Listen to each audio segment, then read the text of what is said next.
दुआ इंतहाई पसंदीदा और महबूब तरीन अमल है। अल्लाह रब्बुल इज़्ज़त ने कुरान मजीद बुरहान रशीद में जा बजा दुआ का हुक्म इरशाद फरमाया। उसके फ़ज़ाइल को बयान किया गया।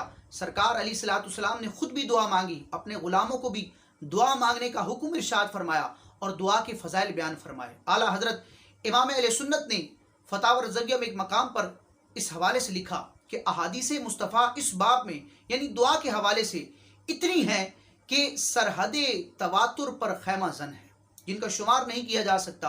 अल्लाह तबारक व तआला हमें कसरत से दुआ करने की तौफीक अता फरमाए कि दुआ इबादत भी है, सुन्नत मुस्तफ़ा भी है। सरकार अलैहिस्सलाम ने दुआ की अहमियत का बयान करते हुए इरशाद फरमाया, अद्दुआउ मुखुल इबादा।